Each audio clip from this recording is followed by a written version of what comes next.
Hi ನಮಸ್ತೆ. ಇವತ್ತು ನಾನು ನಿಮಗೆ ಹೆಸರುಬೇಳೆ ಪಾಯಸ ಯಾವ ರೀತಿ ಮಾಡೋದು, ಯಾವ ಕನ್ಸಿಸ್ಟೆನ್ಸಿಲ್ ಮಾಡಬೇಕು ಅನ್ನೋದನ್ನ ನಿಮಗೆ ತೋರಿಸ್ಕೊಡ್ತಾ ಇದ್ದೀನಿ. ನೋಡಿ, ಈ ರೀತಿ ಇರಬೇಕು.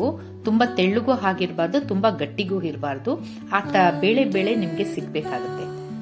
ಟೇಸ್ಟ್ ಮಾಡಿ ನೋಡ್ತಾ ಇದ್ದೀನಿ ನೋಡಿ, ತುಂಬಾ ಚೆನ್ನಾಗಿದೆ. ಆಮೇಲೆ ಶುಗರ್ ಕೂಡ ಕರೆಕ್ಟ್ ಆಗಿದೆ. ಸೊ ಇದಕ್ಕೆ ಇಂಗ್ರೀಡಿಯೆಂಟ್ ಏನೇನು ಬೇಕು ಇದೆ ನೋಡಿ. 1 ಕಪ್ ಹೆಸರು ಬೇಳೆಗೆ 1 ಕಪ್ ಬೆಲ್ಲ, ಮತ್ತೆ 1 ಕಪ್ ಕೊಬ್ಬರಿ, 2 ಸ್ಪೂನ್ ಗಸಗಸೆ, ದ್ರಾಕ್ಷಿ, ಗೋಡಂಬಿ, 3 ಏಲಕ್ಕಿ ಕಾಯಿನ ನಾನು ಯೂಸ್ ಮಾಡ್ತಾ ಇದ್ದೀನಿ. ನಾವು ತಗೊಂಡಿರೋ ಹೆಸರು ಬೇಳೆಗೆ 2 ಲೋಟ ನೀರ್ ಹಾಕಿ ಕುಕ್ಕರ್ ಕ್ಯಾಪ್ ಕ್ಲೋಸ್ ಮಾಡಿ ಸ್ಟವ್ ಮೇಲೆ ಇಡಿ. 3 ವಿಷಲ್ ಆಗೋವರೆಗೂ ವೇಟ್ ಮಾಡೋಣ. ಅಷ್ಟರೊಳಗೆ ನಾವು ಈ ಕಡೆ 2 ಸ್ಪೂನ್ ತುಪ್ಪ ಹಾಕಿ ದ್ರಾಕ್ಷಿ, ಗೋಡಂಬಿ ಎಲ್ಲ ಫ್ರೈ ಮಾಡ್ಕೊಳ್ಳೋಣ.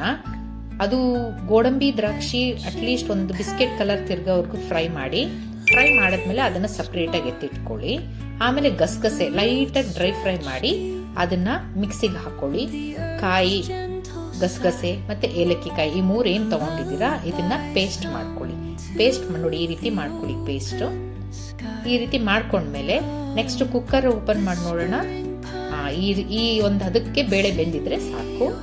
ಮತ್ತೆ ಈ ಕಡೆ ಬೆಲ್ಲನ ಕರಗಿಸ್ಕೋಬೇಕು. 1 ಲೋಟ ನೀವೇನ್ ಬೆಲ್ಲ ತಗೊಂಡಿದ್ದೀರಾ ಅದ್ರ ನೀರ್ ಹಾಕಿ ಬೆಲ್ಲ 1 ಕುದ್ದು ಬರೋವರೆಗೂ ಕುದಿಸ್ಕೊಳ್ಳಿ. ಅಷ್ಟೊತ್ತಿಗೆ ಅದು ಬೆಲ್ಲ ಎಲ್ಲ ಕರಗಿರುತ್ತೆ. ಆಮೇಲೆ ಈ ಬೆಲ್ಲನ ನೀವೇನ್ ಬೇಯಿಸ್ಕೊಂಡಿರ್ತೀರಾ ಆ ಬೇಳೆ ಪಾತ್ರೆಗೆನೆ ಹಾಕ್ತಾ ಬನ್ನಿ. ಈ ತರ ಫಿಲ್ಟರ್ ಯೂಸ್ ಮಾಡಿ. ಅದ್ರಲ್ಲಿ ಏನಾದ್ರು ಡಸ್ಟ್ ಏನಾದ್ರು ಗಲೀಜಿತ್ತು ಅಂದ್ರೆ ಅಲ್ಲೇ ಉಳ್ಕೊಳ್ಳುತ್ತೆ. ನೋಡಿ, ಈ ಒಂದು ರೀತಿ ನಿಮ್ಗೆ ಬೇಳೆ ಕಾಣಬೇಕು. ಅವಾಗಲೇ ಇದಕ್ಕೆ ಹೆಸರು ಬೇಳೆ ಪಾಯಸ ಅನ್ನೋದು. ಆಮೇಲೆ ಮತ್ತೆ ಏನಿದೆ, ಇದು ನೀವು ರುಬ್ಕೊಂಡಿರೋಂಥ ಪೇಸ್ಟ್ನ ಇದಕ್ಕೆ ಹಾಕಿ ತಿರುಗ್ತಾ ಬನ್ನಿ.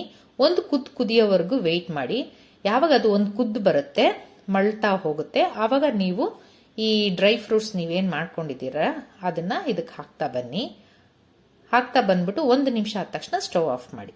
ಈಗ ನೋಡಿ, ನಿಮ್ಮ ಹೆಸರು ಬೇಳೆ ಪಾಯಸ ರೆಡಿ ಇದೆ. ಇದಕ್ಕೆ ನೀವು 2 ಸ್ಪೂನ್ ತುಪ್ಪ ಹಾಕೊಂಡು ಟೇಸ್ಟ್ ಮಾಡಿದ್ರೆ ಸೂಪರ್ ಆಗಿರುತ್ತೆ.